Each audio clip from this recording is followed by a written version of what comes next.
Welcome to instalment 3 of Garden Mechanics. We're going to be looking at connected particles today, pulleys, horizontal car and trailer situations. The textbook reference is 10E and 10F. There's also some questions from mixed exercise 10 you might want to have a look at. As always, there's a worksheet provided and there's full work solutions on the channel. What's that noise? It sounds like some sort of weird segue into the first challenge question.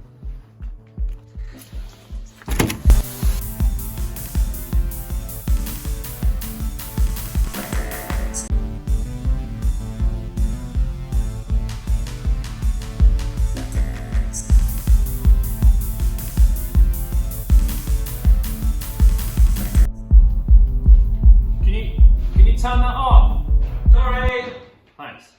Okay, challenge question time. I've turned this disco ball into a pendulum.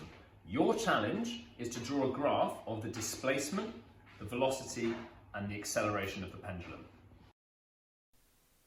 So we want to create a graph of the displacement against the time for this pendulum. Consider right to be positive, left to be negative. So we want displacement versus time, velocity versus time, and acceleration versus time. Start your graphs with the ball at its furthest left position. Make that times 0.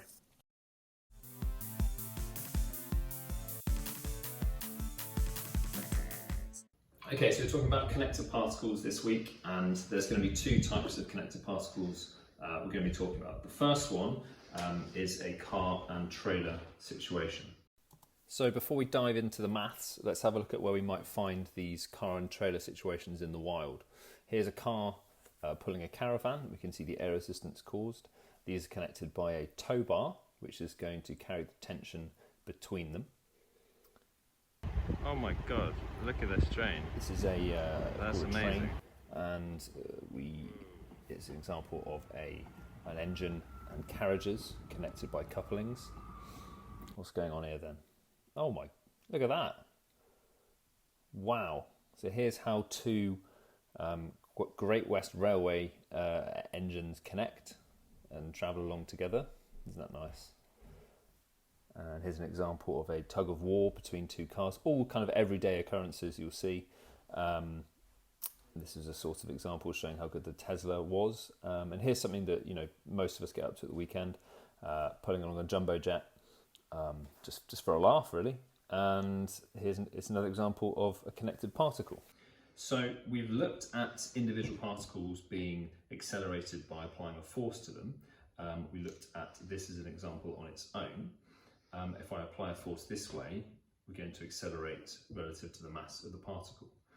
But what we've got now is we've got a car and a trailer. So one's going to be applying a force to the other one. Now the first thing to think about is what's connecting them. This is just a piece of string, but we need to model it as an inextensible cable. Now the reason that's important is that whatever this one does, this one is also going to do it. So if this one moves off at a speed of 5 meters per second, this one is also going to move off at the same speed. If this had stretch in it, if this could stretch, then we'd have different things happening to the 2 particles, which confuses things. So the inextensible part means that the force or the speed is translated directly between the 2 particles. The other thing to think about is that we keep it light, so this has no mass. So we don't include the mass of the cable between 2 particles in our calculations.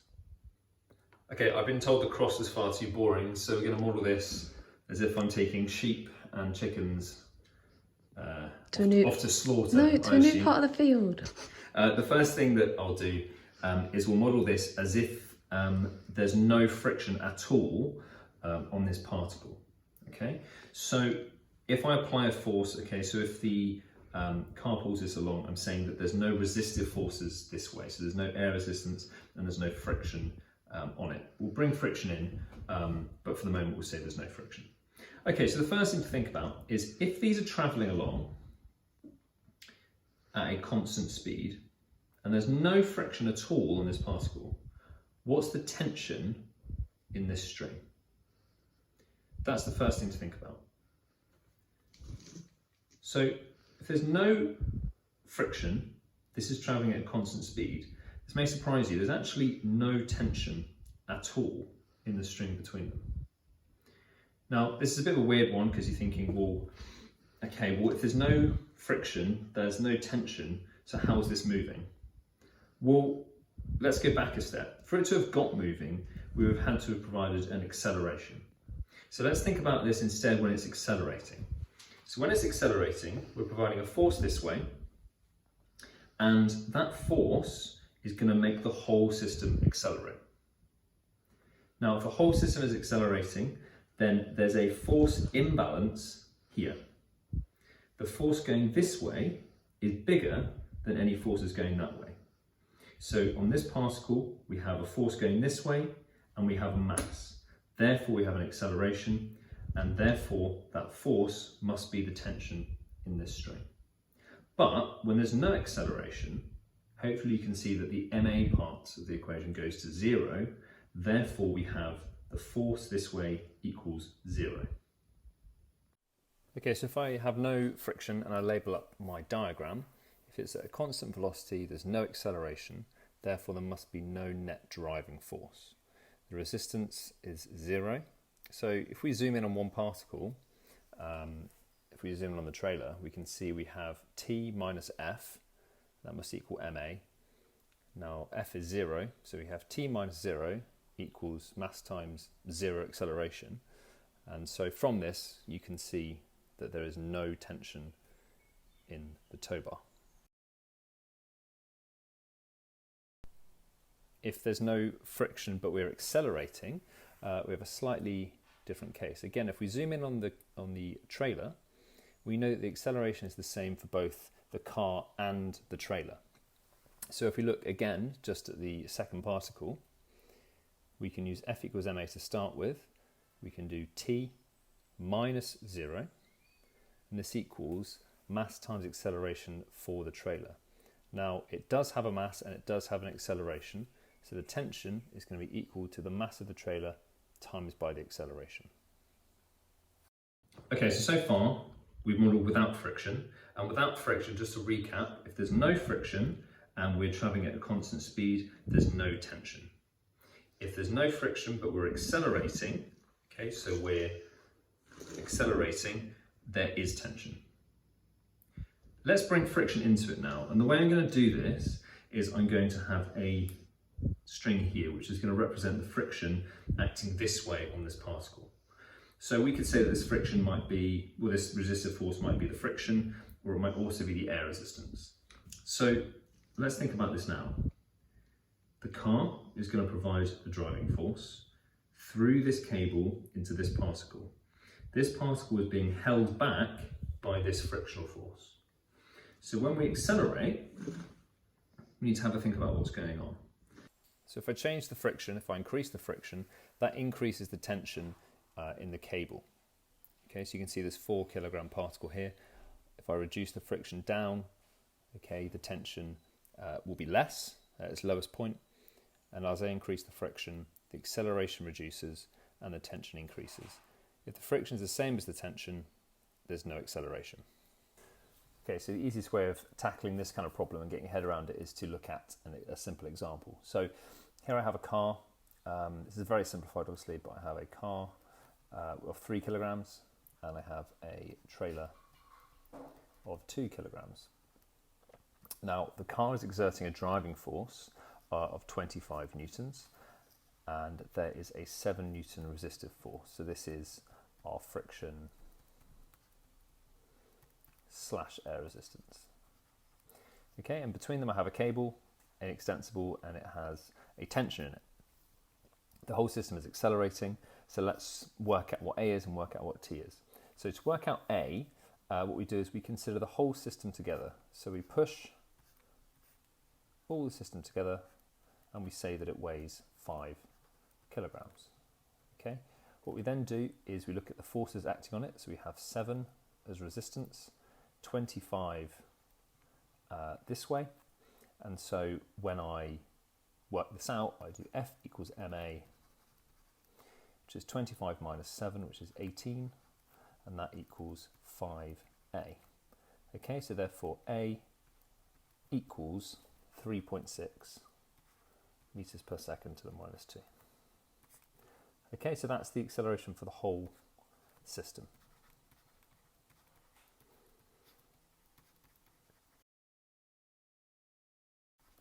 So what we do now to work out the tension is we draw a box, or we sort of focus around just the trailer.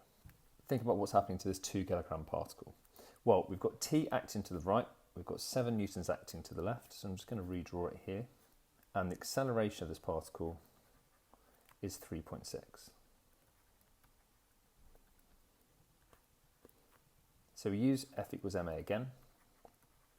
And we say, well, let's resolve it. We know that T must be bigger than 7, so we do T minus 7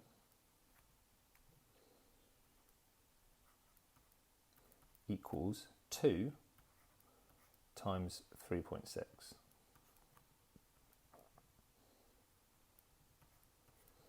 So 2 times 3.6 is 7.2 plus 7, so it's 7.2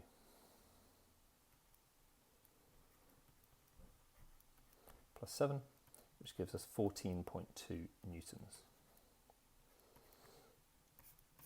Now what's really important to look at here is that the 14.2 newtons is the force required to make 2 kilograms accelerate at 3.6. It is not, T here is not 25. This is a big misconception. If I applied 25 newtons to this particle, it would accelerate much faster than 3.6.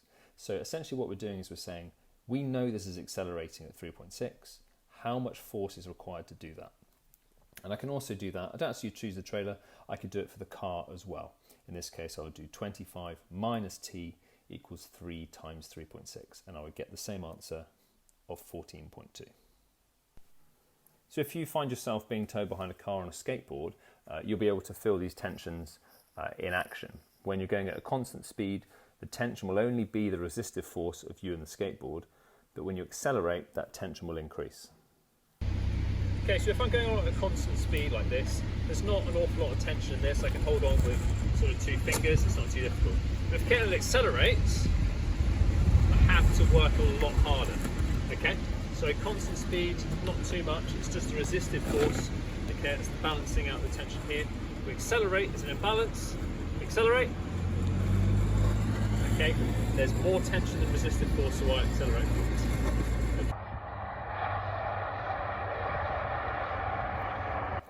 Okay, so we can extend this car and trailer problem on to having multiple trailers. So here we have a train and carriage situation.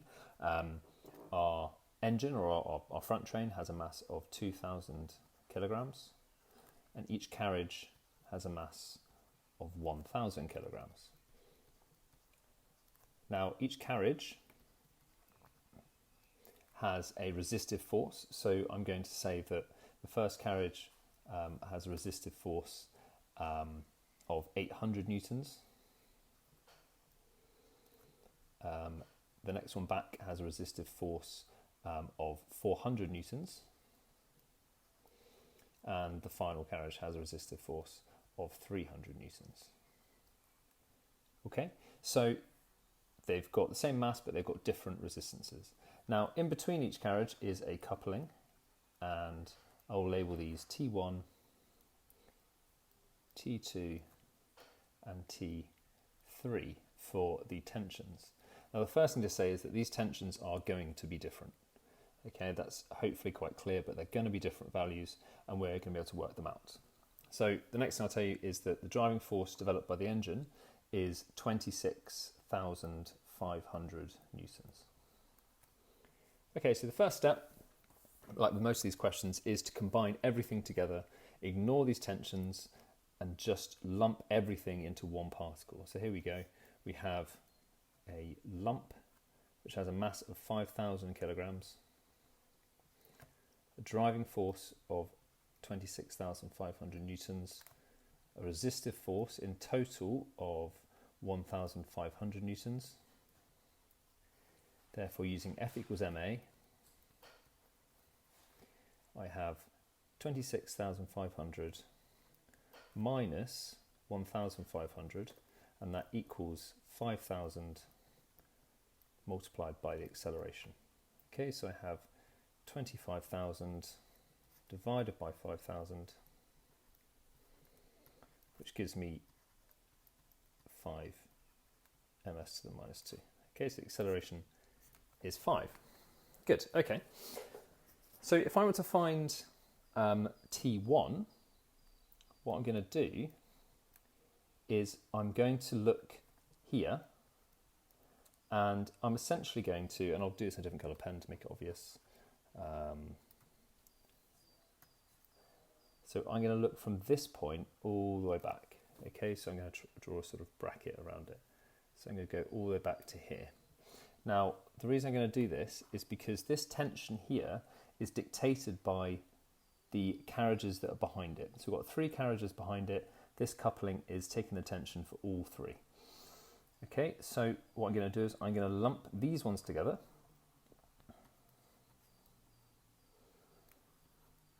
I have T1 in this direction. This direction I have my combined resistive forces. So my combined resistances are 1,500. Just going to get rid of this T here.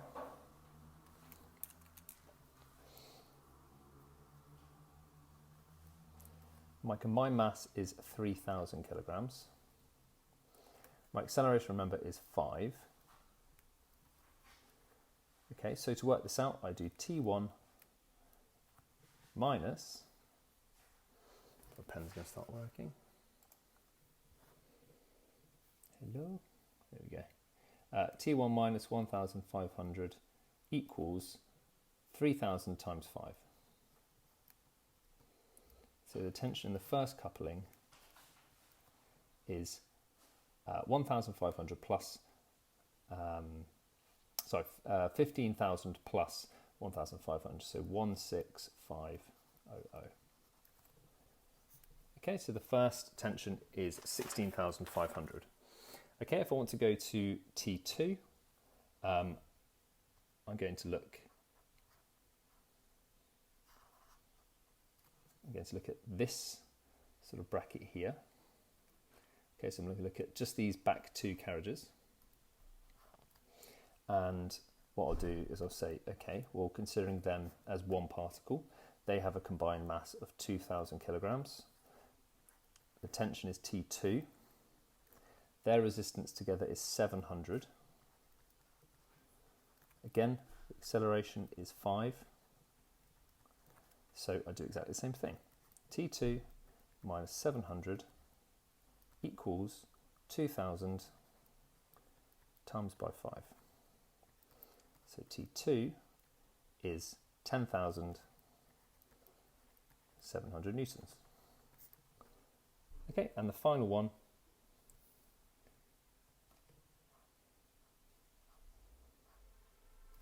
I'm going to just look at this back carriage here. Okay, so I'll draw it out again. This last carriage, 1,000 kilograms, T3 in this direction, the resistance, which is 300 newtons in this direction, its acceleration is still 5. I do T3 minus 300, and that equals 5,000, 1,000 times 5, so T3 is 5,300 newtons. Okay, so hopefully you can see that even though it's a slightly more complex situation, I do the same thing each time. I look at what is behind that coupling or behind that tension, I combine its mass, I combine its resistance, and I use F equals ma to find it. Have a go at task 1, and don't forget that there are work solution videos on the channel as well.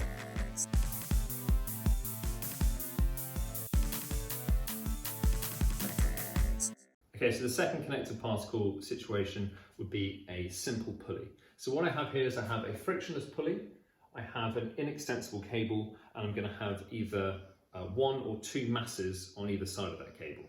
Now, a simple pulley works in quite a basic way. If I pull down on this side, the mass will move up on that side the same distance, and it will require the same amount of force to lift it as the force acting down on that side. What we're not looking at is a situation where you have double pulleys. So a double pulley would look something like this. Now in a double pulley, it's much easier to lift, but it lifts a different distance to what you're lifting. So I might lift at this distance, it only goes up by a bit, but it's much easier to lift. Okay, so we're just looking at simple pulleys like this for the moment. Here's someone to explain this far better than I just did. So if I want to move this load 1 foot, I've got to pull 4 feet of rope to get it to move 1 foot, but I only have to pull 1/4 of the weight. So the first thing to think about is if I have a mass here on one side and I'm holding it at rest on the other side by providing the same amount of force as its weight down, if I was to let go of this, this particle is going to descend, it's going to fall under gravity and hit the ground. Hey, oh, I've done that. Okay, good. So in the second situation, I have 2 equal masses either side of my pulley. Okay, now if I was to let go of them, they're going to do what you expect to do. They're not going to go anywhere. Okay, they're just going to stay at rest in an equilibrium situation. So what we can think about here is, if each one of these is 2.5 kilograms, what is the tension going to be in this cable here? Well, we can think about it as each one on its own. So if we just think about one, the force down is 2.5 G. It's not moving, so the tension up must be equal to that. So the tension in this cable must be 2.5 G. Now I know we've got 2, but we have a tension here and a tension here. So the tension in this whole cable is 2.5 G. The other thing to think about, you may be asked, is what is this force here? What's the force pulling down on the ceiling? Now, when we think about that, we ignore the tension. All we think about is what's the total force down. Well, that's going to be these 2 forces combined, these 2 weights combined, which is 5G. So holding this whole system up at the top is a force of 5G. Okay, so in this last situation, we're going to model this one mathematically. We have a mass of 1.25 kilograms and a mass of 2.5 kilograms. Okay, so this one's double this one. And I'm currently holding it at rest. But what I'm going to do is I'm going to let go and I'm going to see what happens. Okay, I'll do it one more time.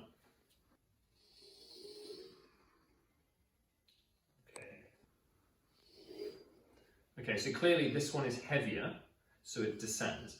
But we need to work out what acceleration this is, because clearly it's not gravity, it's got to be less than G. We want to work out the acceleration. We also want to work out what this tension is in the cable. Okay, so it's really important that we get the basics down for this technique with this first question. The first thing to do is, once you've got your diagram, is to label on all the forces you've got. So we've got our tensions here. I'm just going to label the weights of these particles down. So 2.5 G for this one and 1.25 G for this one. Now, the whole way of solving this is to think about it as a simultaneous equation. We know that this particle is going to descend and accelerate, so we can write A going down on this side. On the other side, the opposite is going to happen. It's going to rise up with acceleration A. We've got 2 unknowns. We've got T unknown and we've got A unknown. So this is a simultaneous equation. Now the way to split this up is to start, you can draw this on a diagram. This helps a lot. If you draw a box or a circle around this particle, and we'll make it red in this case, and then we'll do the same for the other particles. So we split it up, we zoom in individually in order to work them out. So let's start with red. I've conveniently got a little diagram already drawn. So we're going to think about the red particle here. Now this particle is 2.5 kilograms. Its weight down is 2.5 G, and the force up is tension. Okay, we know it's descending, so what we're going to do is we're going to start with F equals ma, and we're going to say, if I resolve the forces, 2.5 G must be greater than T, so I'm going to do 2.5 G minus T, and that equals the mass, 2.5, times by the acceleration. Okay, so on the other side, I have 1.25 G down, and I have T up. I'm moving upwards, I'm accelerating this way. So again, starting with F equals ma, I have T minus 1.25 because T must be bigger because it's moving up, and this equals 1.25a. Okay, so this is my second equation. This is my first equation, and I'm going to solve them simultaneously. So if I write them out here, okay, so notice how they're very different. One is the weight minus t, and one is t minus the weight. If you end up, when you do these questions, with t minus and t minus, you've done something wrong. And equally, if you end up with the weight minus t and the weight minus t, you've done something wrong there as well. So we can just add these two equations. If I add them, I get rid of t. So if I add them together, okay, so if I add them together, I end up with, on this side, 1.25g, because the t's cancel, and I have 3.75a. If I work that out, I get an acceleration of 3.27 meters per second. Okay, so that's the acceleration. To find the tension, we can just sub A back in. We can choose the first, let's choose the second equation for this. So we have T equals 1.25A plus 1.25G. I substitute in my value for A, so I do 1.25 times by 3.27 plus 1.25G, and this gives me a tension of 16.3 newtons. So we can model these on GeoGebra as well, and we can adjust the masses, and that shows us that having, for example, 5 kilograms and 2.5 kilograms, we have a tension of 32 and an acceleration of about 3. If I change them to having a much bigger and a much smaller mass, you can see that when I do this, the tension's a lot lower and the acceleration's a lot higher. Let's look at two which are quite close together, 6 and 5.5. We can see that very little difference in mass, so we have very little acceleration, and we have much higher tension in the string. And if I change it so they're a tiny bit different by 100 grams, you can see the acceleration is only 0.08 meters per second squared, and the tension in the string is very high.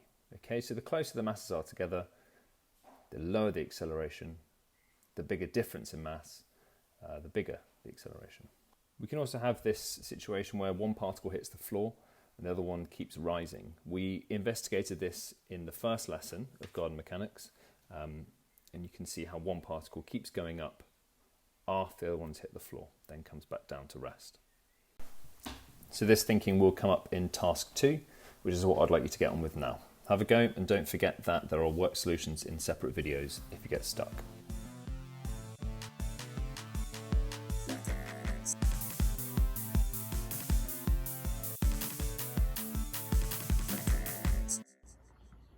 Okay, so here are 3 tennis balls attached to each other by sort of string and attached to the tree here. So if I step back from this, I have 3 particles of the same mass, okay, each connected by inextensible strings. The first thing to think about would be, well, what are the tensions in between each one? At the moment, it's an equilibrium situation. Okay, it's not moving, it's not accelerating up or down. We have a tension here, so we can call that one T1. We could have a tension here, call that T2, and a tension here, call it T3. So the first thing to do, while it's stationary, let's work out what those tensions are.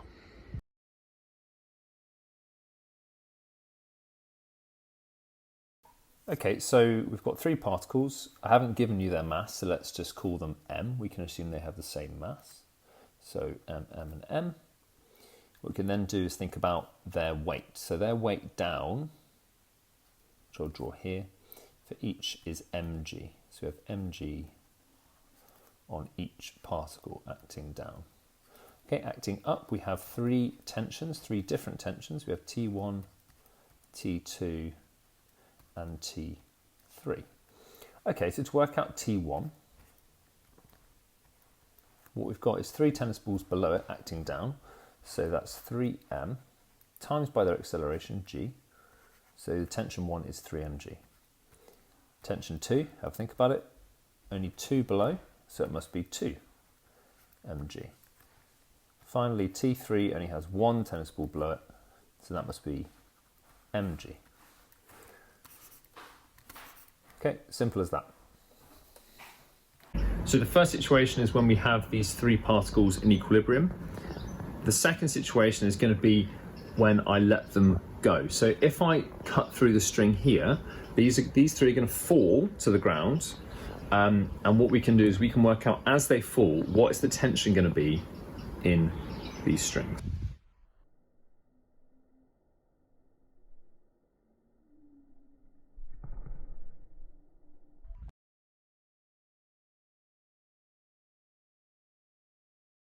Okay, so we'll start this off by labelling up everything we know. So we know that these each have a mass of m.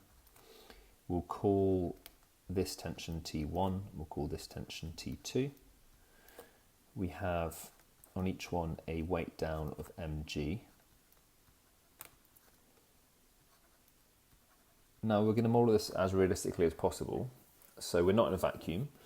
So we're going to put a resistive force on each one. So we'll call this resistive force Fr. Okay, so for each ball, there's a force upwards of Fr. Now, considering they're the same object, this seems reasonable. So the first thing we'll do is we'll work out the acceleration. Okay, so let's find out the acceleration for the whole system. So if we lump it all together, we've got 3m as a mass, the force down is 3mg, and the force upwards must be 3 lots of Fr, this resistive force. So if I resolve the forces, it's going to be 3mg minus 3Fr, and this is going to equal 3ma. Okay, so if I want to find the acceleration, if I divide through by 3m, I'm going to end up with g minus Fr over m, which you might recognise from last week's episode where we were looking at air resistance and how it's affected by mass. Okay, well, if that's a sort of general equation for the acceleration, let's see if we can find each individual tension. So for the first one, for T1, let's look at that particle. So find T1. So for this particle, I have this tension this way, which is T1, and I have, going the other way, a resistive force of Fr. The acceleration of this particle, we just worked out, is g minus Fr over m. Okay, so it's going to be T1 minus Fr equals m times this acceleration down, which is g minus Fr over m. If I expand the right hand side out, I'm going to get mg minus Fr, because the m's will cancel. If I add this Fr over, I get a T1 value of mg. Okay, so the tension here is the same as mg. Okay, let's work out T2. Let's do that here. So for T2,